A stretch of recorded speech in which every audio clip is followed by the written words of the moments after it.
Hello. So, welcome. I have once again decided to break outside of the regular schedule, and this one is for some exciting news. So, anyone that's been on the stream for like the last, what, almost 2 months, probably, maybe a month and a half, something like that, has been hearing me talk about my piece called Cars Extension of Whiteness, Not Everyone's Skin is Extended Equal. Well, it was finally published yesterday.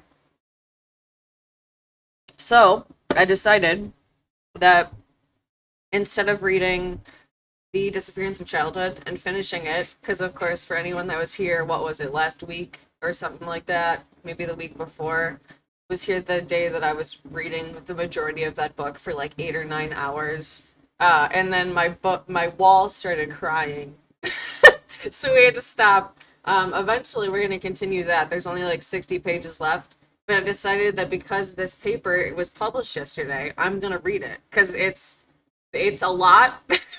It's a lot. It's easily the most comprehensive paper I've written. Um, Requirement politics is a close second for sure. But this has for anyone that's never seen my writing style, I think it does a good job of the kind of alternative, what often academics that are like deep in the academic sauce argue is too pop culture for academic journals. So I think I put as many puns in this as I possibly could that I think in certain ways lighten the incredibly depressing nature of the piece. But we'll see. I think that I let's see if I can read it and do it the justice in the way that I'm hoping to. Because as usual, my writing is full of like a million intense words in like a single sentence. But I'm gonna read this today. It's like 20 some pages. I have literally 154 references inside of it. There's a free copy, and that's what's shown on my Twitch right now. Is my academia page that has where you can access the free copy and download it yourself if you want. But I'm just going to be reading it for right now. We might continue with Disappearance of Childhood afterwards. I can't decide. We'll see how I'm feeling and if I'm overstimulated or what after. But let's get into this. So, like I said, I wrote this last year. I wrote it since moving and getting, it's been my first publication since finishing the PhD, besides poetry, if I remember right. Unless there's something else I'm forgetting. I think this is the first one. So it's exciting to like enter this new post PhD chapter and like have this to be the first one to speak of because I'm very, very proud of it. Like it builds off of my dissertation and you'll see it in that because I reference a few key chapters because I'm one of the first people that's hashing out critical media ecology. I debuted it, what my version of what I mean is in my dissertation, and so I have like key passages from that will explain themselves when we get into it. But like I said, this piece is called Cars Extension of Whiteness, Not Everyone's Skin is Extended Equal. And I got a grant to write it from the Urban Communication Association or no, am I saying that I might be misquoting their acronym because I'm really bad at remembering them, but it's that paired with the Media Ecology Association. So I'm going to read the abstract first, just so we get a little preview, and then I'm just going to read it. But like I said, if anyone wants to, and let me remember actually before I forget, I'm going to start the captions that are available from my Twitch. If anyone would prefer that or could benefit from it, by all means, come over to the Twitch and check it out so that you can more aptly able to hear it. I have an audio processing issue myself, so I completely understand and do that for that reason. Anyway, let's get into it. So the abstract is as follows. The U.S. white flight left historically and intentionally targeted marginalized groups and cityscapes in the impoverished dust of public transport. These racialized phenomena restructured urban environments and deadened surrounding landscapes, engendering deliberately barren space too far to traverse by no and low income feet. Now, in the present COVID-19 environment, Midwest landscapes are an eyesore, which perpetually disable and dehumanize, further denying working folks from safe social distancing and PPE in areas already plagued with socio-historical and economic disenfranchisements. Meanwhile, redlined and/or gentrified affluent spaces remain composed of mostly whites of a certain status. This project explored present COVID-19 human implications of cars in a nation founded upon ecological devastations. Rowan, I have 154 citations that show otherwise, but you can go ahead and show your limited knowledge if you would like, but you're gonna have to do that somewhere else. All right, let's get into it. So that's a little preview, but let's just jump into the intro. This article serves as a catalyst in the media ecological unlearning and relearning about how pre-COVID-19 dehumanizing constructs were built into the US landscape, discriminately mediating race, ableisms, and racisms in suburban Midwest environments. What's up, Jenny? How you doing?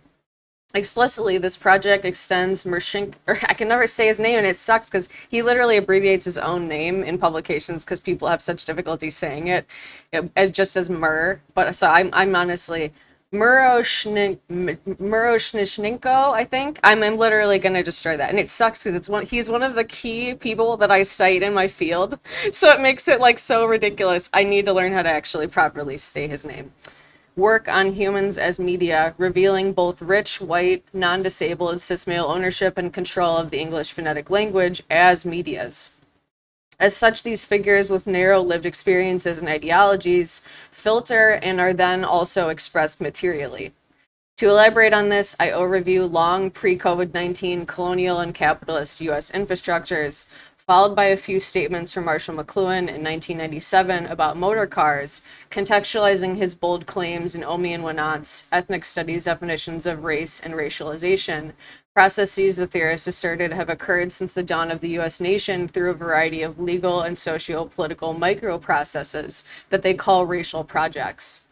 Paving a highway between Kendi and Sharma's respective works on the history of racist ideas and how systems of power are machine-like, I make explicit, otherwise implicit institutional dehumanizations and architecturally mediated racial projects. By utilizing methods of critical rhetorical analysis and histography, this timely, timeless, and anticipated critical media ecological article contributes interdisciplinary rigor to both media ecology and histographic literatures, and a proposed framework for identifying taken for granted ways in which the English language as a medium, inclining what the late bell hooks referred to during her lifetime as the imperialist, white supremacist, capitalist patriarchy. In other words, the systems of power designed and weaponized in the socio-historical U.S. context. Contextually, this article amends Marshall McLuhan's insufficient view about the ecological impacts of cars on landscapes as compared to public transport, extending it with the Midwest white flight. In the second large section, I do this by referencing how Enlightenment humans as media purposefully constructed and propagated neutralization of rich white, non-disabled cis-maleness as U.S. citizenship and default humanness. Then I illuminate how deadened landscapes influence lifestyles and mal-being of citizens in these still racialized urban environments, architecturally and holistically reinforcing the dehumanization of mostly low-income disabled Black and brown folks. Echoing ethnic studies and critical cultural scholars, this article will contend that racially motivated legal and social actions occurred at the direct and indirect multidimensional compounding consequences, strategically orchestrated against historically and intentionally targeted marginalized groups, some of which have manifested into geographical eyesores, or what Lerner called sacrifice zones. Ecologically, I demonstrate how the U.S. white flight inclined by cars contributed to the present COVID-19 era Midwest neighborhoods, further subdivision via various algorithmic gig economies that had long deemed many folks expendable to contaminations and related bodily injustices. These zones are geographically hidden from majority white gentrifying eyes by proxy of interstate highways. In doing so, this project critically borrows media ecological insights of language breakdown as breakthrough. Linguistically and histographically, it reveals urgently addressable counter-environments rooted in age-old U.S. present COVID-19 eugenics. Lastly, when COVID-19 began plaguing the globe in March 2020, those who already comprised the most disenfranchised and thus taken for granted dehumanized groups prior to its devastations were then hit the hardest and deadliest by its arrival. Thanks for the follow from Gorby, by the way. Therefore, this timely piece historiographically illustrates naturalized human implications of hyper irrational responses to the ongoing pandemic, disabling working class folks who are unable to physically distance safely. Practically, this project also documents ongoing devaluations of vulnerable essential workers in a gig economy that further divides haves and have nots of car owning into subdivided statuses. I conclude by discussing environment inhumane implications and coining color paved environmental racisms to add suspension to gender and media ecological scholarship into wide laned highways of critical and ethnic studies literature, accelerating towards a critical media ecology. Since granted license, this white male vehicular critique connects theoretical parallels between black feminisms and media ecological insights, unbuckling outdated universalizations and how they inflated tired ideas of gig working. This of age article hitches on to my prior framework fast and furiously, expanding Marshall McLuhan's work on cars to construct and freshly pave a critical highway into media ecology scholarship. To do this, I now first briefly overview literatures that reveal the US long inequitable pre COVID 19 colonial capitalist infrastructure. Let me drink some water. But as you can see, I shove all the words into every sentence, every word, all the puns. Because you gotta, like when we're talking about, like, and I mentioned this earlier, I feel like, especially in my field, which like many academic fields is still disproportionately non-disabled white dudes, it's something that they honestly, I doubt that many of them will even read this in the first place. If I'm being perfectly honest, I bet that they would see the beginning and then they would ignore it. I don't know. We'll see. I hope that it'll be different, but I don't know. I hope that the puns will be something that can lighten the depressing nature of everything that I talk about, because it's just so comprehensive that honestly, like anything incredibly depressing, you have to be able to lighten it to understand the reality of what's going on and deal with the reality of it, but at the same time, not just completely want to end everything, right? Like, I mean that fully, because what I, of course, trace out here isn't, it's all shit people have said before, but it's just connecting the conversations. It's just not good. What's happening isn't good. There's no ways around it. All right, so let's get into the literature review. Long pre COVID 19 colonial and capitalist US infrastructures. From colonially founded genocides to now late stage neoliberal transnational capitalist class funded two party system, the United States has long crafted civilization narratives. These self inflated myths blamed the global south and domestically indigenous black and brown intentionally targeted folks for their own structurally designed sufferings. As Kendi documented in Sam from the Beginning, the primary way colonizers established themselves as a power in the United States was through enforcement of Abrahamic religions. Later, white patriarchal God rhetorics were scaffolded on top of science and politics. As climate change literatures now show, these settler minded logics and practices efficiently contaminate water, land, and air while perpetually militarizing development rhetoric diversions of overpopulation. Reminding the reader of colonially founded capitalist funded institutional biases built into these systems as features. In my dissertation, I argued that since US origin, there's been a centuries long incrementally dehumanizing mechanization of humans, that we are now seeing flip into a profitable humanization of objects. Expanding upon this main critical media ecological argument from said project within this first section, I put in a conversation some key socio-historical ways of thinking that fueled capitalist funded injustices. Marshall McLuhan's work on cars, the white flight, and mechanization of humans. I know. Okay, that's awesome. I know. I love that, like everyone that has a garden on TikTok, by the way, and Summer said it's sad that's why we listen to something light or work in the garden after balance. It's so, yeah, that is the realist. And I really I need an access to like a community garden or something because I got a little apartment and there's no garden space, but I love that you do that. I think I want to take part. Let me get a piece of that. Let me get some of that garden space to lighten the mood. I could definitely use that, I feel like. All right. So let's continue. That section's super short, but the next one is called Capitalist Funded Injustices. From my Dr. Bird's Eye view in the following section, I solder aforementioned pre-COVID-19 capitalist-funded injustices to key elements of normalized infrastructural and environmental contaminations in cityscapes and suburbia.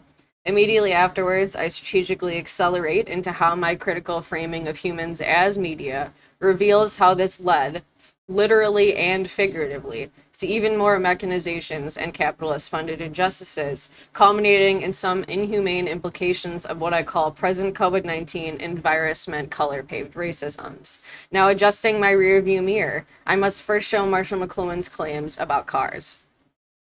Marshall McLuhan's perspective on cars as extensions of the skin. According to Marshall McLuhan, the car has become an article of dress without which we feel uncertain, unclad, and incomplete in the urban compound. And this is oh wait, never mind. It looked like a block quote. It's coming up. From his perspective, he viewed the motor car, as he notoriously did, as an extension of man. As a man of his time, McLuhan challenged talk about cars as status symbols, believing this framing overlooked the basic fact that the car, as a media, leveled all social differences and makes the pedestrian a second-class citizen. He continued on boldly asserting that many people have observed how the real integrator or leveler of white and Negro, and that's his language, of course, in the South was the private car and the truck, not the expression of moral points of view. Citing John Keats' work, The Insolent Chariots, where one automobile can go, all other automobiles do go, and wherever the automobiles go, the automobile version of civilization surely follows. I addressed similar rhetorics before, and this is a block quote from my dissertation. Speaking of problematic normalized rhetorics of colonial progress, many media ecologists like Marshall McLuhan, Walter Ong, and Leonard Schlane have disrespectfully spoken of shifts from tribal societies into ones embodying language-using white supremacist-approved Western civil servants. Whether due to these cis-men's times and spaces, Canada and the United States, or the whiteness that they lived and benefited from, I challenge their claims for differing and related reasons. In the next section, I turn the key on why and how everyone's skin has in fact not been extended equally. The U.S. white flight. In the early 20th century, charting neighborhood changes began with Chicago school sociologists who adopted ecological metaphors of invasion and success to describe Chicago urban residences. Then, due to colonially founded capitalist funded inequities, folks were race subdivided by design. Eventually, the deliberate separate but equally designed segregation was allegedly attempted to be desegregated. In other words, following Brown v. Board, which legally ended decades of racial segregation in U.S. public schools, any students who were then enrolled in apartheid schools, those whose pupils were 99 to 100% non-white, were supposed to be desegregated from the disproportionately white U.S. students across the nation, and this process was thus well documented. However, shortly thereafter, evidence of a white flight reared its ugly head. Oh, that's the end of it. I have so many citations, I forget where my sentences end. To state this plainly, according to Bustan and Margot, the share of metropolitan white households living in the suburbs increased from approximately 1/3 in 1940 to 2/3 in 1980, and therefore this was a substantial geographic shift from central cities to the suburbs. Oh, hell yeah, nice. That'll be awesome. I love that area. I mean, that's where I grew up, so hell yeah. In fact, Steffs reported that by the 1960s, despite civil rights activists' dissent towards the separate and unequal conditions in the city's Chicago public schools, they remained as segregated at the end of the decades in the 60s as they were at the beginning. And most Chicagoans, black and white, concluded, and this is their language, that school integration was not feasible or desirable. The following year, Logan et al. Built off of one of their prior studies reporting the most changes occurred early in this period, late 60s and early 70s, with nearly a 40% decline in levels of black-white segregation in schools between 1968 to 71 and 1990. Yeah, absolutely. I know. I've said that my whole life. Like ever since I left for my PhD, because that was the first time I moved away from that area. I was in the Chicagoland area for 28 years. I've always, I mean, really, I did ever since learning about it in my bachelor's. Now that I think about it, I've always referred to it because the language that stuck with me the most is this is the most socioeconomically and racially diverse area in the country. And it's very clear. It's so clear. Everything that I write about here is inspired by shit that I've lived, and it's just so fucking apparent. Anyone that would say otherwise, they're lying. They're lying straight to your face. It couldn't get any more apparent. It's built into everything, and that's why I created this term. Okay. Okay. Ergo, a stalemate since 1980 indicated that desegregation was temporary.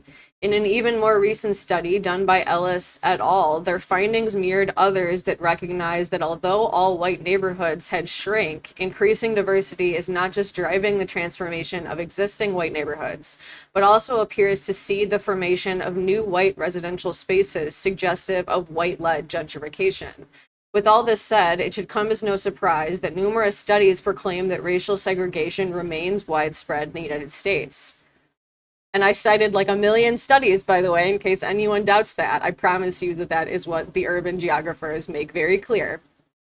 Lastly, chauffeuring things back into a more overtly media ecological and urban communicative realm, Mattern's chapter of Sharma and Singh's Re-Understanding Media, Feminist Extensions of Marsha McLuhan, expanded McLuhan's sense of a growing unease about the degree to which cars have become the real population of our cities, with the resulting loss of human scale both in power and in distance. They also recited how historically, and this is a block quote, Western planners, designers, and policymakers have privileged home ownership over rentership and often ignored homelessness altogether, and they've normalized single-family homes rather than cooperative neighbors. In doing so, they have essentialized the urban experience of the white male skilled worker. And that's the end of the quote. For this and more, I argue white folks in cars drove home, literally, a mechanization of humans. In a later segment, I park bumper to bumper literatures on redlining and gentrification. But for now, as to not concertedly overstate interstate inequities, I must next define humans as media. Critical media ecology, humans as media, mechanization of humans. In my dissertation, I explored sociosexual US relations, finding that profitable neoliberal rhetorics have framed the human body as a machine, and specifically via automobile adverts. Therein, I disclosed that I've also noticed myself respond to quarantine hyper-isolation by taking longer untraveled drives, and been trying to document the ways the privilege of owning a car has historically shielded US white folks from inequities. In my analysis, alongside documenting pre and present COVID-19 sociosexual violences, I found that, and this is a block quote from my dissertation, rhetorically, the cis woman owned Laura DiCarlo brand has taken the old, usually masculinized trope of an automobile being man's best friend, think McLuhan and Sloop people shopping, extending this rhetoric into the feminine domain by anthropomorphizing their products as a customer's bestie. So there's a lot of background to that, but Laura DiCarlo, just to explain, is a biomimetic sex tech company, and their advertisements were the main, like, source of data that I analyzed in my dissertation. So if you want to see a larger discussion, check out chapter 5 of that. A car discourse such as this has long been represented in radio shows like NPR's Car Talk and/or TV shows like Top Gear and comedians in cars getting coffee. And much like a car, their products pricing is out of reach for many, besides those of a certain socioeconomic status and or access to credit cards. So Laura DiCarlo, their average product is like $150 to $200, by the way, for a biomimetic sex tech device. So think like the Rose toy that's like 20, $30, but like expensive. Okay. Yes, okay. One might ask, who is in the sociosexual driver's seat come vast normalization of these products? The mechanical language did not end there and has been evidenced through the full collection of these ads, becoming theoretically and practically interchangeable. These are bolstered by financially and sexually charged terms. That's the end of the block quote. Therefore, in other words, this piece extends my prior findings on the mechanization of humans. Historiographically, therein, I also reflected on how one of the first concepts that inspired me to mold this argument was Lerner's sacrifice zones, or no to low income, historically and intentionally targeted communities treated as expendable and forced to live near industrial zones. Constructively, the book where Lerner documented this phenomena was full of archived local stories that, by standards of expertise, advanced degrees, professional experience, would often be discredited and or delegitimized if not triangulated with other traditionally accepted sources. Therefore, the environmental racisms, devastations, and injustices compound with colonial founded, capitalist funded mythologies built into the disinforming and miseducating foundation. And integrally, these rhetorics and dominant historiographies normalize inequities. By embodying the liberatory pattern recognition approaches of critical media ecology, this article acts as a next critical step in deconstructing how humans as media and society building processes continue to, ideologically and linguistically, naturalize new dehumanizing norms, implicitly and explicitly, by reinforcing old, deadening US infrastructural foundations. For example, somehow, in the exact same month, I tweeted that in the COVID-19 environment, Marx and Engels' concept of social murder through omission must be extended to include how for profit institutions, and now most of the US public, have taken to outright denying that COVID-19, RSV, and other sickening, disabling, and deadly viruses are still pandemic, forcing us into dehumanizing norms. This idea was also published. Ignoring the eerie serendipity, how could it be that COVID-19 denial has institutionally and practically become the new norm? One way to understand might be to explore concepts of humanness. For instance, in Elements of a Philosophy of Technology, German philosopher and geographer Ernst Kapp had a unique way of viewing the human body in relation to the world. Until 2018, however, his work was ironically not translated from German into English, leaving few non German speakers able to read his insistence that man is language. um, or man is, instead of the usual has, consciousness, reason, and the like. Conversely, Cap saw humans as unlike other animals, born helpless into the world, destined to be outset, referring to artifice, the fabricative, you never really say that, you never see that word, fabricative activity of his spirit in order to persist in his struggle with the environment. Notice the gendered language, and I put six after all of those because this is obviously their language. Likewise, Nazi sympathizer Heidegger hammered home the perspective that humans do not control what is concealed to them, instead simply responding to what shows itself. In like form, from utilizing critical historiography within my dissertation, I announced that, and this is another big block quote from my diss. Ultimately, my argument is that the pre-McLuhan era first wave feminist scholars listed here were the first media ecologists, and it's my presumption that although each of these figures utilized terms foreign to communication and media studies, that they all spoke the naturalized idea of language as an agentic medium. In other words, a method of purposely highlighting first wave feminists is built upon the idea of communication that Lisa Kucklance explained, that feminist theories in communication have examined dimensions of gender and power in rhetorical and mediated texts, focusing on both the expression of dominant ideologies and various opportunities and limitations in the include of feminist ideas in those texts. Hence, in doing so, I reclaim these feminists and many more as ignored media ecologists. That's the end of the quote. Using this Dr. Bird's eye view, I argued one can frame humans as media to birth critical insights. Now ready at hand, my liberatory embodied paradigm honks horns at ecological inhumanities. I wrote that and I thought, Bird, come on. For example, much like how Nazi sympathizer Heidegger's cultural environments poisoned and killed his mind with Yazidism, colonial capitalist landscape contaminants also poison and kill US citizens. Landscape contaminations. A remarkable amount of US cityscapes and suburbs have been and continue to be built using noxious and toxic materials, leading to globally interconnected environmental contaminations like lead poisoning. To be clear, there's no safe amount of lead contamination. Additionally, Cousins et al. Reported that PFAS, forever chemicals, are globally present in all environmental media and locations, and this global threat must prompt restructuring. Furthermore, researchers have found that race, especially black and brown folks in the United States, and socioeconomic status, working class folks, are two main indicators of whether or not contaminants are addressed. Again, colonial foundations have disconnected us all from a fuller definition of humanness that encapsulates the bulk of us rather than a very narrow lived experience, as well as a need for ecological symbiosis. Then, capitalism's, especially hyper individualized profit over people, and neoliberalism has oriented a short term view, inclining our loss of sight of long term disparities.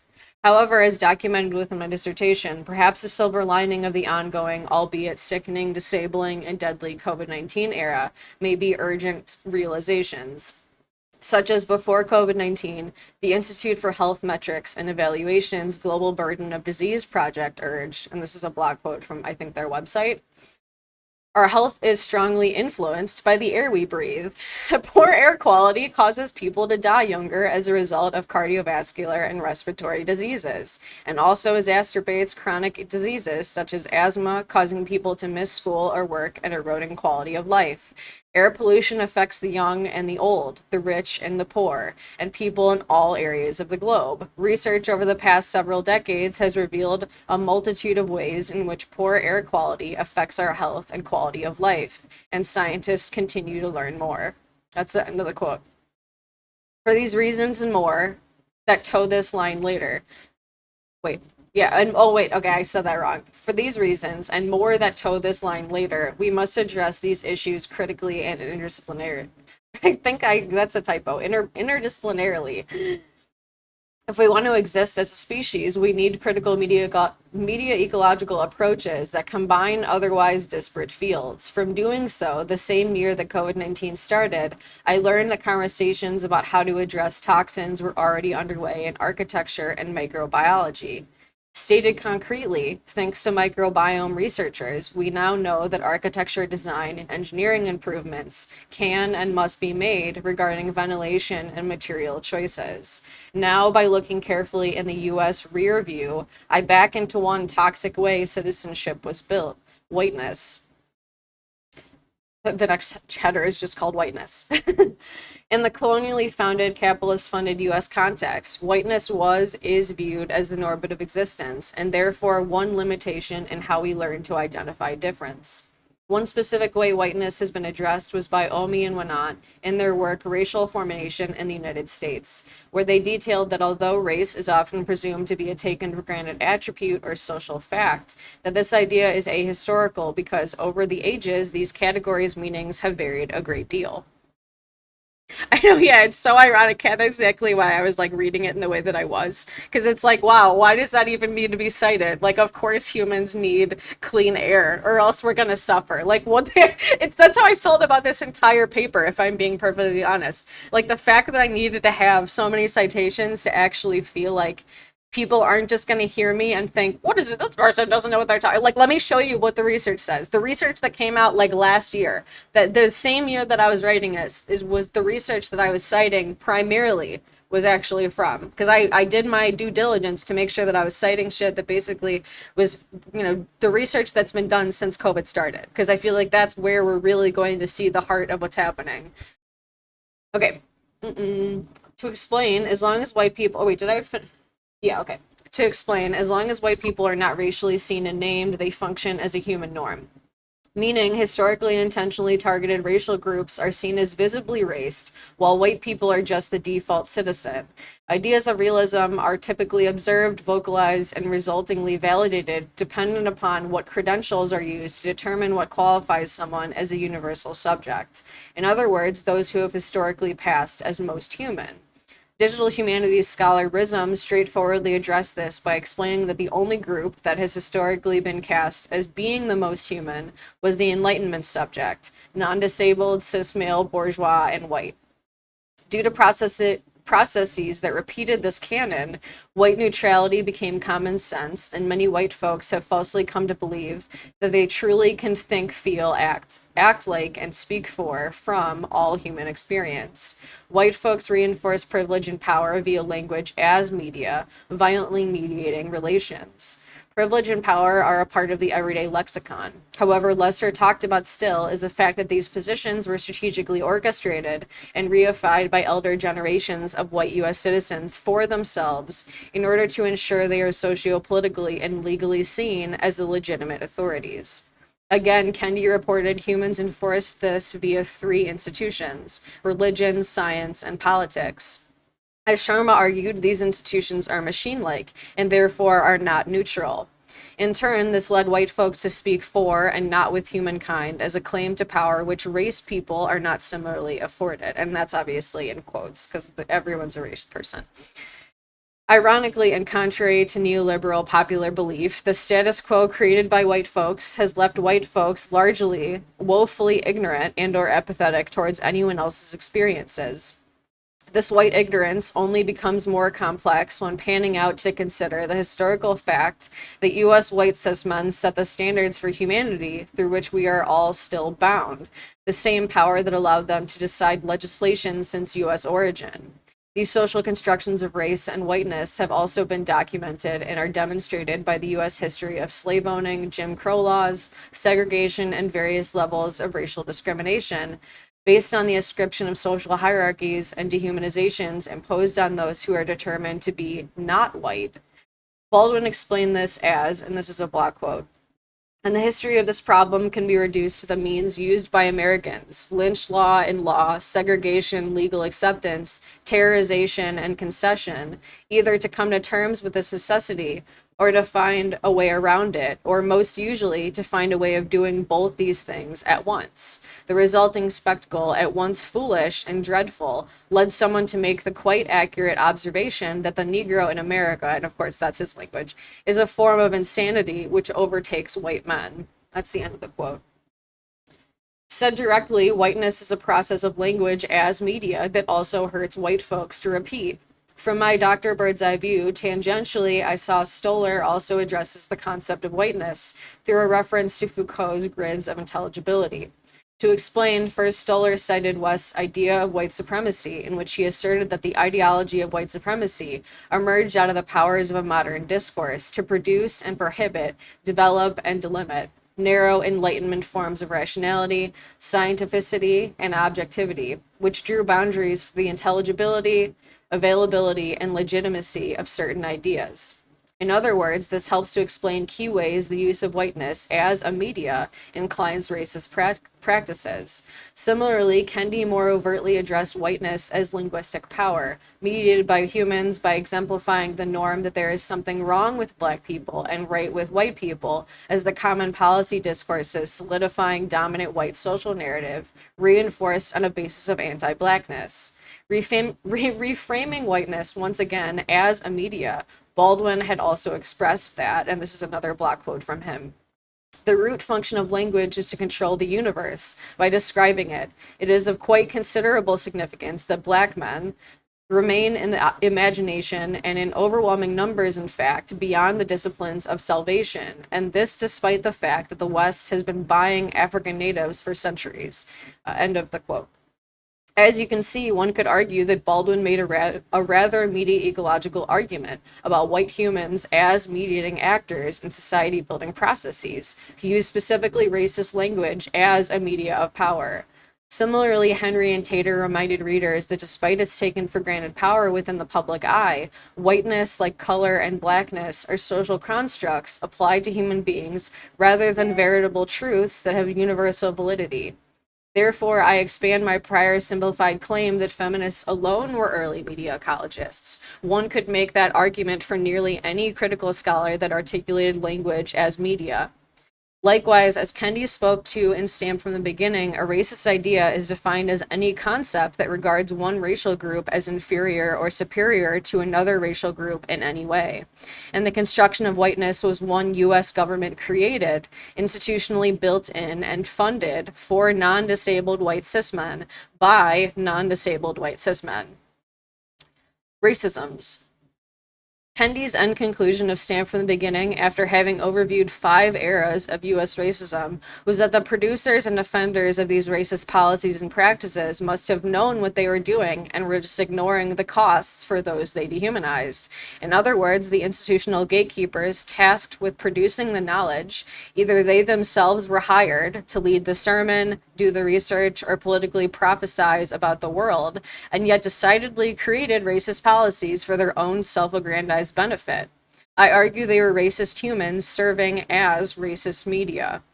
Furthermore, Kendi archived a couple of examples of human-mediated and institutionally rationalized crimes included, but were by no means limited to, overt slave trading, enslaving, other discriminatory activities, and murder, as well as more subtle mediations like assimilationists, who defined only segregationist ideas of black biological inferiority as racist. They, assimilationists, claimed instead that they were merely articulating God's word, nature's design, science's plan, or plain old common sense. To provide a practical example of this, Kendi argued that those who have readily obtained the means and legitimacy through the system to abolish institutionalized racisms have already been trained in them, and therefore benefit from them, and will not be persuaded to change them. Thanks for the follow. I heard a follow before also, so thank you. I didn't catch it, and for some reason it seems like it's not updating to see your username. So, but thank you. All right. Hence why Stoller called into question the processes through which knowledge production has predominantly occurred by citing, investigating, and differentiating regimes of truth from ensembles of truth. I'm reading an article, so it's an article of mine that just published yesterday, but there's a free copy on my academia and I'm reading it right now, and there's also live subtitles on my Twitch, so if anyone could benefit from reading along or any of those, definitely take advantage of them. My Twitch is also through my link tree. Okay. They cited Foucault distinguishing that regimes are not the ensemble of truths, but rather the ensemble of rules according to which the true and the false are separated and specific effects of power are attached to the true. Yeah, no problem, Angie. Thanks for being here. In other words, Stoller and Foucault agreed that language, media, usage is a human mediating process. Now, to unearth how racist US roads were paved, I shift gears to 3 Omi and Winant terms. Omi and Winant's work on race, racialization, and racial projects. Omi and Winant coined their term racialization within the original edition of their book, Racial Formation in the United States. To understand their term, we should first overview the description of race. According to Omi and Winant, on one hand, race is crucially corporeal and thus irreducibly ocular. Specifically, they also articulated a corporeal, ocular dimension of race, stating if profiling were not ocular, it would not exist. The visibility of race was used as a tool to consolidate domination, to seize land, and to recruit and extract mass labor. With that said, Omi and Winant defined their mediated language processes of racialization simply as the extension of racial meaning to a previously racially unclassified relationship, social practice, or group. Whenever I can't say certain words, it means I gotta drink water because the words are getting stuck in my mouth. Hold on.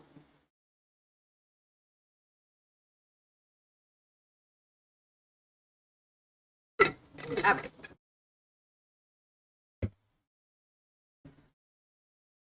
Let's just scroll down.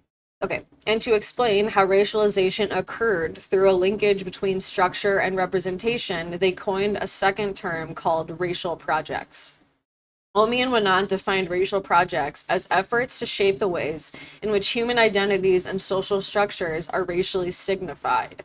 In other words, racial projects are reciprocal, commutative micro-processes of racial meaning and sense-making. According to Omi and Winant, these efforts work like stacked building blocks of racial formation that are embedded in our social structures and become consistently entrenched whenever race is being invoked or signified and wherever social structures are being organized along racial lines. As illustrated, Omi and Winant noted that racial formation does not simply process which survives and thrives in a conversational vacuum, but instead is composed of much more extensive historical utterance chains, through which a vast summation of signifying actions and social structures, past and present, that have combined and clashed in the creation of the enormous complex of relationships and identities. Therefore, for them, racialization is the extension of racial meaning to a previously racially unclassified relationship, social practice, or group. Omi and Winant documented how this phenomena is founded through practices of conquest and enslavement, which classified human bodies for purposes of domination using racial phenotypes and phonemic variables in what they called racial projects. They defined racial projects as efforts to shape the ways in which human identities and social structures are racially signified and the reciprocal ways that racial meaning becomes embedded in social structures. Thus, Omin Winant argued that through these actions, race became a master category, serving as a template for both difference and inequality. Thanks for another follow. Y'all are so supportive today. I love that you're liking this so much because I'm like really proud of it. So thank you for being here and listening.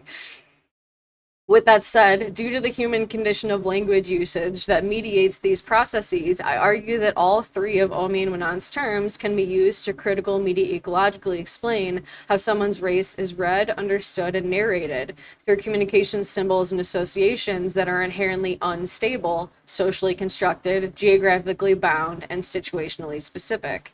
As they explained, this means that phenotypic and phonemic biological differences, such as hair color and texture, will likely not be seen and understood consistently across time and place. It also sociohistorically complicates how racist humans using racist language practices have operated in U.S. conquest and slavery, which classified black human subjects as objects to be owned. And in Town's chapter of Re-Understanding Media, he already expanded this into media ecology. Definitely read that entire book, by the way. Re-Understanding Media, Feminist Extensions of Marshall McLuhan. Town's chapter is the first one. It's incredible. All of his work is just fucking, it's the best.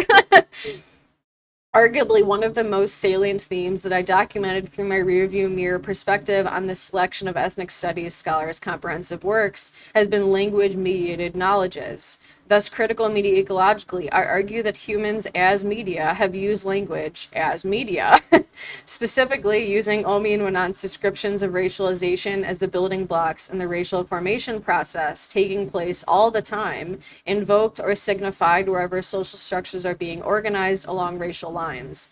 Rhetorically, neoliberals and conservatives, who are both conserving media, seek out to reproduce the status quo and do so using language. For example, Omi and Winant unmasked how they reframed emancipatory politics of black movement and allies, first as threat to whites, then as reverse racism, and finally as erasure of race itself through colorblind racial ideology.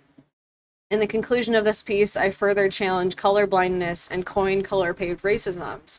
But before I can do that, I trust that my critical media ecology highlighting of these ethnic studies scholars' concepts has made visible some ways mediated racisms act as features, unmasking dehumanizing epistemic underpinnings. And for anyone that's not familiar, epistemology is like the way in which we build knowledge. It should now be clear how colonial-founded, capitalist-funded figures, media in their own right, mediate societies using language, inclining knowledge production and building infrastructurally subdivided and dehumanizingly violent ecologies.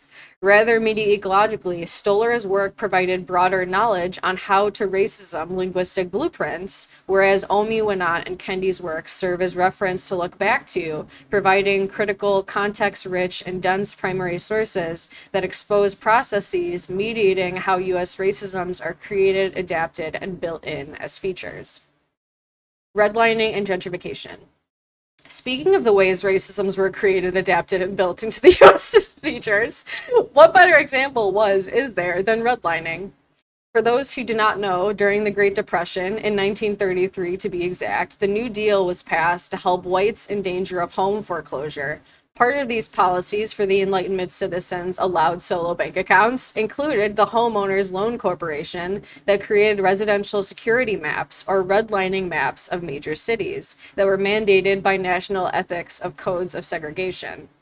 These maps delineated the safe neighborhoods in green from the risky ones in red, citing factors as race, ethnicity, housing age, and housing conditions, and graded them as either predominantly white and more affluent areas, A or B, or discourage lending in some areas with residents of color, C or D, especially in persons then termed Negroes, obviously their language.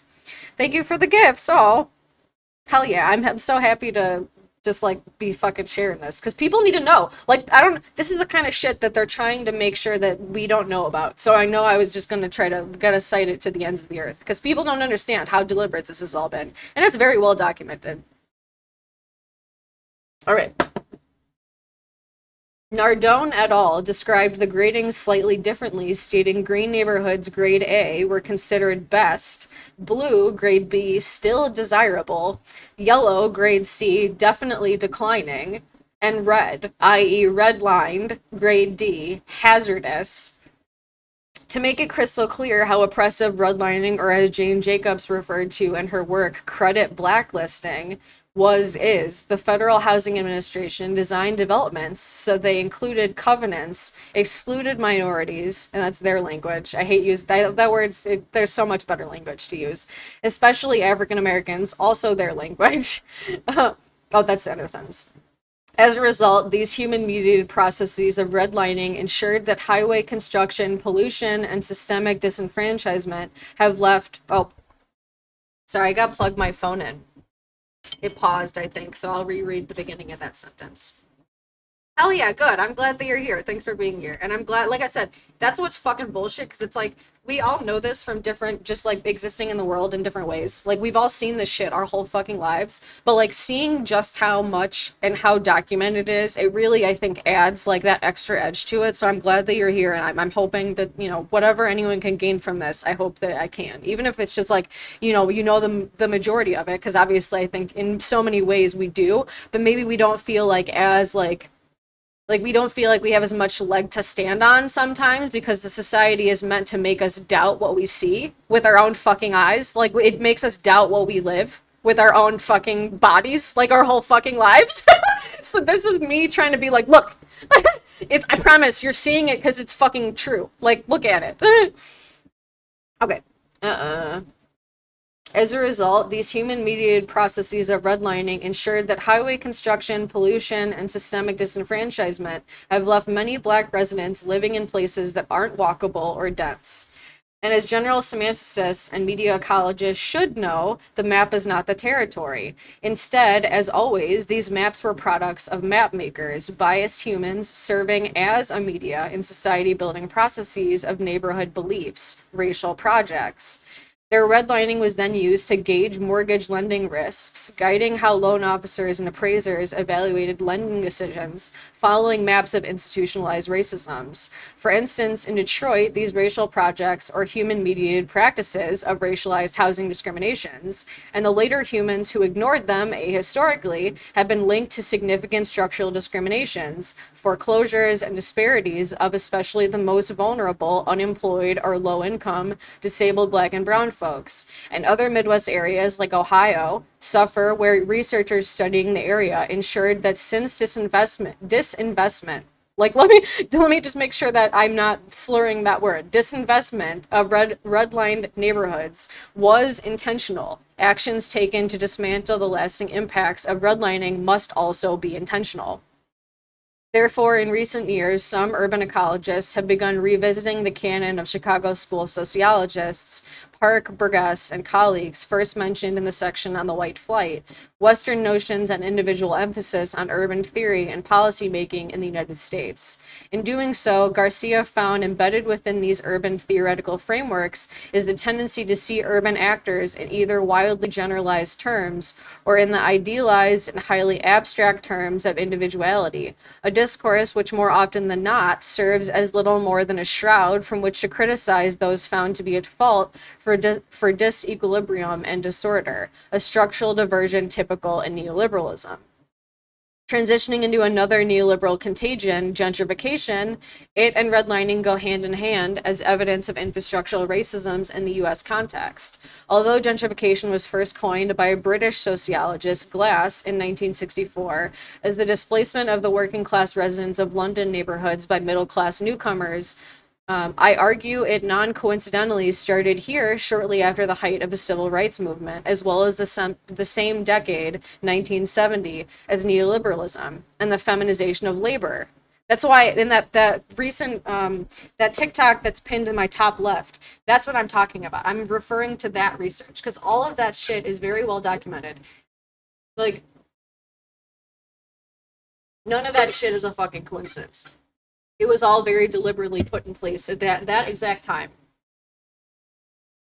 But I didn't expand on everything in this paper during that TikTok because obviously I already like shoved as much information as I physically could into that 3 minutes or whatever. But yeah, this is I think adding nice context to that even more. Even the present COVID-19 environment, reputationally bankrupt organization, the Center for Disease Control and Prevention website, addressed that this transformation of neighborhoods from low value to high value has the potential to cause displacement of longtime residences and businesses, with detrimental health effects as a result of limited access to or availability of the following: affordable, healthy housing, healthy food choices, transportation choices, quality schools, bicycle and walking paths, exercise facilities, etc., and social networks. Holistically, this affects stress levels, injuries, violence, crime, mental illness, and social environmental injustices. To reverberate a few critical scholars within the last 3 years, as well as to distinguish redlining and gentrification in the present COVID-19 era, I argued that these issues have compounded. For one, Lovett called redlining housing eugenics, inclining racial reproductive injustices. In a post-Roe v. Wade, perpetually COVID-19 denying United States, this has vast eugenic implications. And in a nation that perpetually treats disabled folks as expendable, Huang and Segal widened redlining impacts on life expectancy and health risks, further exposing many ableisms. The next header is just ableisms. I'm like, okay, what did I just mention? We're going to talk about it. On a different bodily related note, disability affirming transformative justice, rhetorical ableism, and queer crip scholars have well documented the historical ways U.S. capitalist systems were not built for and therefore deny, pathologize, dehumanize, and continue to treat especially black and brown femme disabled folks as expendable. How's it going, Ningus? I'm reading Carr's Extension of Whiteness, my paper that was published yesterday. Among other themes, these intersectional justice-oriented theorists have investigated the ambiguousness and uniqueness of disabled folks' experiences. Many have also explored what opportunities that strategic disruption, accountability, and access can provide in recognizing the fact that many disabilities can evolve over one's lifetime, like many other identity categories have been assured to do: gender, biosex, sexual orientation, etc. Despite this, ableisms and comp non-disabledness still pervade. Hence why disability rights and inclusion activist Barbarin, which is Crushes and Spice, by the way, who I cited before I realized that was even them. Which it occurred to me after I looked at their tweet that I was like, oh my god, that's Crutches and Spice. Reminded viewers that disabled folks have long been exhausted by the dehumanizing ableist norms of this nation. This is a block quote from them. This is like from an article, like a news article that they were quoted in. I know, isn't that awesome? When it comes to ableism, non-disabled people are fairly unpredictable and uncreative. So watching as the media repeat over and over that the healthy had nothing to fear from the virus, my stomach was pitted with dread. We would never be free of COVID-19. And that was a quote from them in 2020, by the way. I don't know. I don't even know if they know who I am, but they fucking rule. Like, I love everything that they have to say. Like, if there was a scholar that, like, I couldn't be any more proud to have cited, it's absolutely them. Like, their work is just fucking incredible.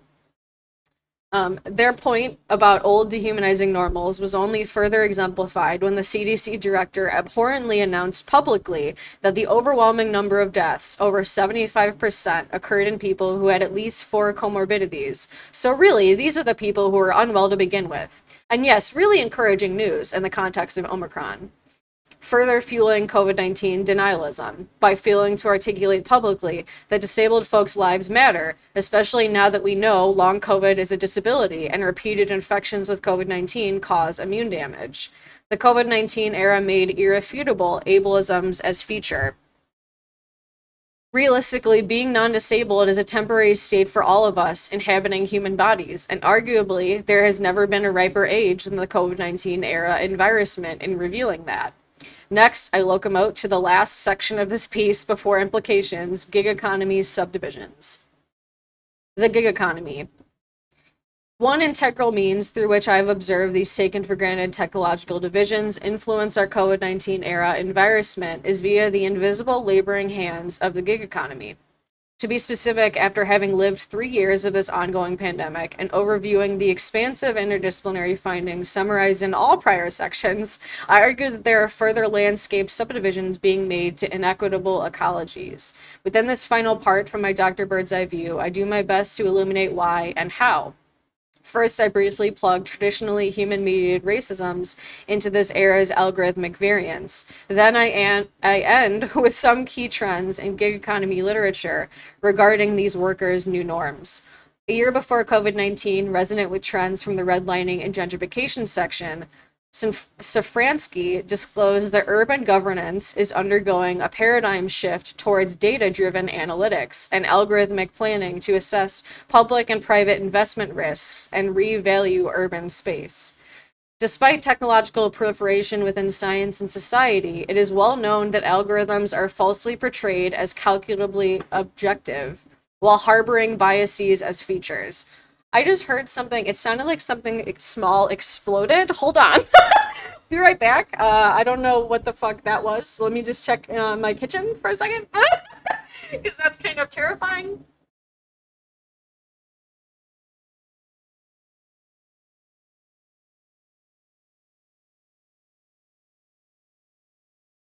Oh.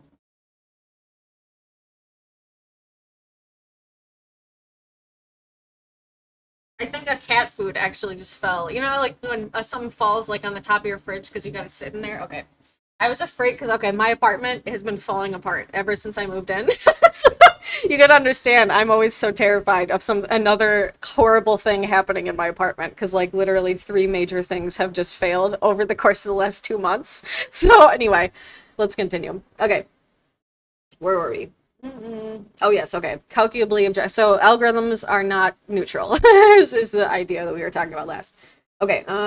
Stated directly, old discriminatory data sets inform and naturalize procedures and rules that are violent, reifying racisms, cis heterosexisms, classisms, and ableisms. In my dissertation, I called these unattainable, colonially founded venture capitalist funded claims uncashable future technological promises. To shift algorithmic gears, Muntener explained that since the onset of Web 2.0, companies like Instacart, Uber, and others have normalized technological innovations, that's their language, in the labor market, leading to gig work, a type of contingent work where employers, workers, and clients use online platforms or mobile apps to conduct transactions. Before COVID-19, the capitalization and platformization of big data was already transforming. As utopian as this advancement could be for especially immunocompromised and otherwise disabled folks in the COVID-19 environment, as discussed in the previous paragraph, biased humans have skewed the data being fed into these algorithms. And therefore, old dehumanizations continue to contaminate the operation of these apps with many discriminatory variants behind the opaqueness of said apps, exhibiting just another incrementally inhumane, colonially founded, capitalist funded new normal. Now, 3 years into this pandemic, masses of US citizens have been disinformed and miseducated since birth, or who have been, let me restart that. Now, 3 years into this pandemic, masses of US citizens who have been disinformed and miseducated since birth continue to COVID-19 deny, while the US government does nothing to stop the spread. As not to belabor this point any longer, each and every time gig workers accept a job, the technological interventions of these apps mediate their mechanization, unprecedented conditions, creating occupational health risks, both of which ecologically compound with short contract, no benefit, low wage work in racially subdivided ecologies. In addition, considering the low barriers to entry, on demand work, flexibility, offline high unemployment rates since the Great Resignation, the requirement of reliable car, data and or internet access, and a certain level of physical mobility and or co-deliverers, this work has vast implications. Human implications, the present COVID-19 environment. In other words, anytime gig workers accept an order in an entirely novel way, they are now risking their own and their loved ones' health, bodily ability, and lives. And on apps like Instacart and Uber Eats, innovatively, if a customer decides to use the leave my order at my door feature, gig economy workers are then further treated impersonally as delivery machines. Not to suggest that limiting emotional labor done at work might not be someone's preference. However, unlike the now common food robot, these workers risk their health and life in person. Contextualized in capitalist automation attempts, this further indicates mechanization of humans. Perhaps much like the deliberately inbuilt infrastructural distances that allows many US white folks to ignore environmental racisms and injustices, the US public denial of COVID 19 is an issue of proximity to scientific realities. Meaning, from a critical media ecological perspective, in a dehumanizing media landscape, we only know what we know, everything becomes normal in repetition, and everything is connected. Either way, people are hurting themselves and others in confusion by COVID 19 denying, self pacifying, and yet continuing to become sick, disabled, and die behind media smokescreens of unreported and or obscured case, hospitalization, and death data. Simultaneously, the public is experiencing older, slowly, and yet also deadly human mediated processes of environmental racisms, injustices, eco fascism, and climate coloniality that a profitable and scientifically rationalized way of being has cast as civilized. Namely, in my dissertation and online publications, I've referred to this ongoing era as the present COVID 19 environment, which is just me being really punny again. The environment plus virus equals the environment. Said most directly, I've argued that the current era is in major part a result of contagious, sickening, disabling, and deadly social communication norms. The institutions that are responsible for protecting us have prioritized profit over all of our lives, failing us in every imaginable way, generating socially distant landscapes of anti mask and overly utopian vaccine COVID 19 denial. Said differently and directly, we cannot understand the exact COVID 19 environment moment that we're dealing with without reckoning with the very human mediated and taken for granted commutative reasons why there is anti intellectualism. In short, what I argue from connecting these disparate literatures of media ecology, urban geography, and critical cultural studies is that we're in a remarkable time in which the previous forms of authority are colliding with platform influencers and other user-based following fueled forms of expertise. Lucky for us, as media ecologists often do, I believe that this is for better and for worse. Much like COVID 19 revealed to us our interconnectedness via ongoing trauma and ailments spread through our airways, the correlated historical skepticism of traditional authorities is eye opening. As such, this era illuminates the ways we can and must close the authority gap. In other words, until we expand beyond the aforementioned narrow, non objective, or ununiversalizable criteria of who has ever been allowed to be an authority, who experts have always been, and who they can be, we will not move forward without more needless sickness, disablement, and death for transnational capitalist class profit. Academic literature lags behind the most recent research findings by at least a few years. We cannot afford to wait any longer to solve these interconnected problems. With now over 1 million US citizens needlessly dead and counting from COVID 19, and countless more disabled by long COVID, the government made of disinformed and miseducated people has done nothing but shown us that it does not care about our health and our lives, instead choosing to protect the economy while exploiting us all to the fullest extent of dehumanizing late-stage colonially founded neoliberal capitalist laws. The sickening, disabling, and deadly media and commutative denial of these crises are issue created and sustained by by colonial capitalist logics and practices that are dehumanizing the bulk of us, and as current evidence stresses, disproportionately redline populations. I have nothing but the utmost respect for any virologists, epidemiologists, and climate scientists who have made it their life's work to conduct rigorous empirical research studies and tell us all nothing but the sickening, disabling, and deadly truths over the last 3 years about COVID 19 and the climate crisis, and both are a result of mediated and spoken deadly norms. To reiterate, the current era is a result of sickening, disabling, and deadly social and communication norms. The institutions that are responsible for protecting us prioritize profit over all of our lives, failing us in every imaginable way, generating a landscape of anti mask and overly utopian vaccine COVID 19 denial. To contextualize this, allow me to remind everyone about the fact that despite the abysmal state of things, this is the very first time in history we have been this interconnected. The COVID 19 era environment aptly reveals that, and have the capabilities, thanks to tech advancements, to make structural changes if and when we choose. Second, as a collective, we have never held this much tangible power to actually fix the deeply and inequitable structures that this nation was built upon. Although the most of us have been disinformed and miseducated about topics from sex education to race, we still have never had such a ripe opportunity to fix everything that is happening that continues to literally kill us every day. Third, we owe it to ourselves and others to remember that academic specialties and topics of study, everything from medicine to education to infrastructure, and all other current institutions, have in fact been built deliberately and equitably. Thus, we need accountability for these issues as soon as possible because without that, we cannot and surely should not move forward. Conclusion: color paved environmental racisms.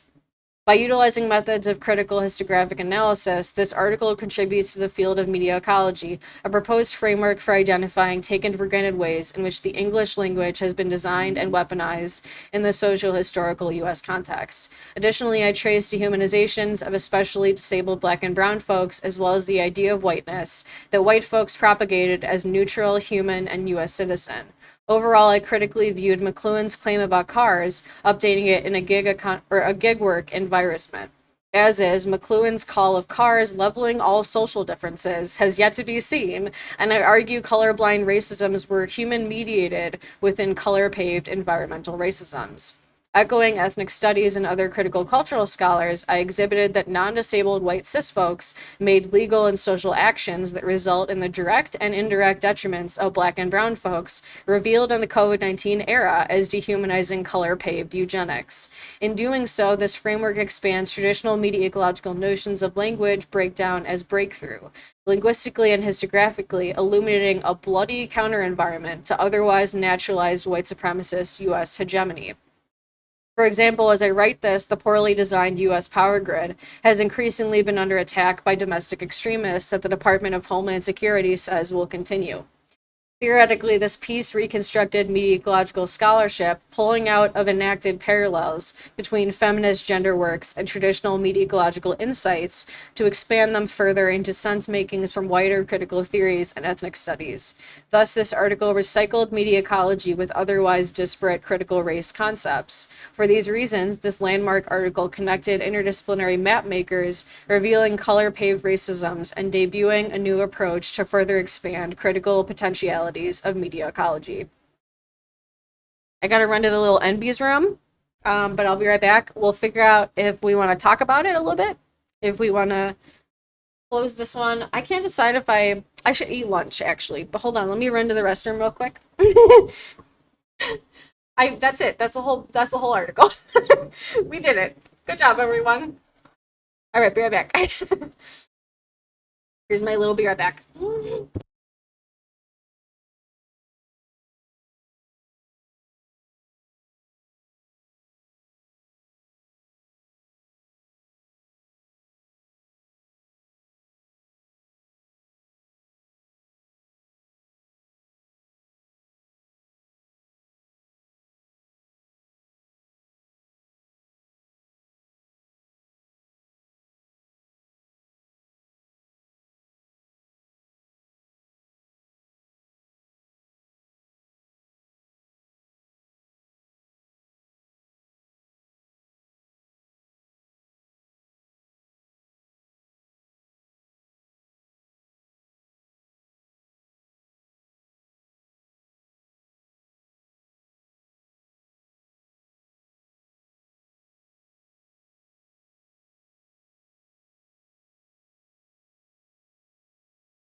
All right, we back.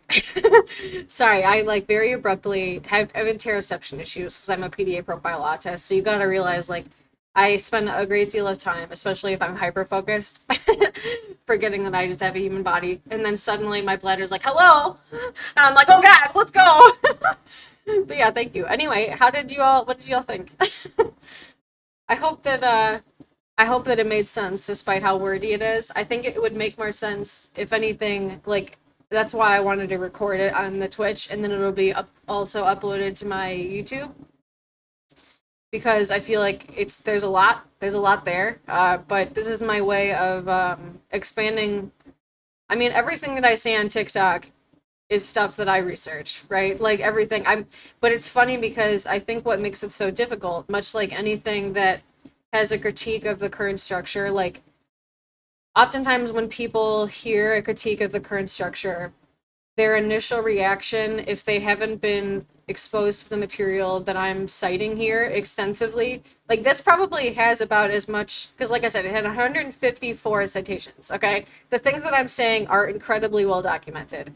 I shouldn't have to cite 154 sources to say the things that I've said. But I know that especially within the field that I'm in, but really any academic field, because everything that I'm saying is saying the things that people oftentimes don't, at least in a like a typical neoliberal kind of academic sense, they oftentimes don't say, and they'll say it like through the lines, but then they'll suggest like some sort of reformism that doesn't get to the heart of what I'm suggesting here. It's all things that critical cultural scholars have said forever. It's all things activists have said forever, artists, like any kind of like insight that does blur those things inherently because it's all just the human experience said in different ways and then either delegitimized or legitimized through institutions of power. Like that's the kind of shit that I just tried to pull all together. But it's funny because I see it happen in real time and sometimes it doesn't happen, but a lot of the time it does, where I'll get a troll or something that I know just from reading what they say. They have no idea. They've never seen any of this research. And so it's easy for them because of the way that the authority gap very much just it instills in people that don't know what they're talking about to look at me and say, well, this person doesn't know what they're talking about. And it's like, no, they actually do. You just have been propagandized to the full extent of the law. And let me just very straightforwardly say exactly what's happened because the hardest part, I think, for anyone at any level of marginality, which obviously I'm by no means the most disenfranchised person in this society, like, but I have certain levels of marginality that compound. Like, it's something where like people look at me and they think, yeah, this person, they're not an authority, and it's like, okay, like, says who, like. And so I think those are the conversations that it's never been more important to have because of the exact. And I think I feel good as good as I could, at least, about combining some of the main things that I'm often trying to portray on TikTok, which is the way that users in this era have are now colliding with the traditional institutions of who determines who is and isn't an authority. Um, and we see that in so many ways. And you know, the reason why I was talking about the anti-intellectualism does and very much is actually completely valid. Like the criticisms and critiques of like medicine, completely valid. Like there's so many horrific ways in which the society has been built, and if we don't reckon with that and then deal with like what's happened, we can't move forward. And it sucks because like the vast majority of academics are just not doing that whatsoever, and that's why I can't afford to live. Because I'm just like, okay, like I write this, and like I said, who knows if a lot of the people that have access to this journal will even take it seriously. I don't know, but I hope that my 154 citations of other people help with that. Because it's the fucking truth. Like I don't know what to tell them. Like so many seem to believe others only know what they know themselves. Yeah, exactly. And I think that's to be expected, you know. And by no means am I saying I know everything. Like that's not. But I do know the things that I've read, and I've read in a lot of stuff that usually specialists don't. Like the reason why an article like this doesn't usually get as much like eyes on it generally, unless you have like some other means of like, you know, outside of academia, to like get people to read it, because that's what I'm really writing this for the general public. I'm not writing this for other academics. But if they could also gain from it, by all means. Like, it's something where like there's just so much hesitancy to say it, and it's like, look, like, what do you have to lose? What are you afraid of? Like, and usually the answer is they're afraid because they benefit from their current position of power. Because if anyone's actually able to sustain and establish themselves in academia, it's because they've been helped by the other people that are there before them. And just like how I argue, humans as media is a general like philosophy and is like the crux of my critical media ecology, it explains exactly why so many academics are hesitant to do it, as well as politicians, as well as any other like expert or authority figure. Because one, a lot of the time, and Bowers, Oaks, and Jensen's in their book, well, their books, because it's multiple editions of Rhetoric of Agitation and Control, they talk about two different types of power, and I always mix them up, to be honest, but it speaks, I think, to what I was just getting at. There's like vertical and lateral ways to communicate. I forget which is which, to be honest, but one of them is like a language that like the current system can make sense of. It's stuff that the current system already is like in favor of and normalizes. And then there's language that's like, they argue that dissenters use more, like people that are agitating against a structure that is deeply inequitable. They use language that oftentimes doesn't make sense to someone that is socialized into the dominant ways of being in a society.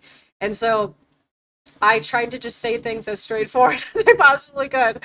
Like, everything that I'm saying here isn't just like me dancing around it. I'm just like, this is it. Like, let me just say it. Like, because I feel like at this point, like, I'm only going into year 2 of like post PhD life, but like with everything going on in the world, like, despite knowing that the things that I've said here and that I say in my requirement politics piece, especially because I dig more into the heels of critiquing like corporate Democrats in there, and like from my experience, someone that worked for them in 2016, um, that's the kind of shit that people are usually like either less able to make sense of or just hesitant to because they know that there's social consequences of doing and saying the things that I am.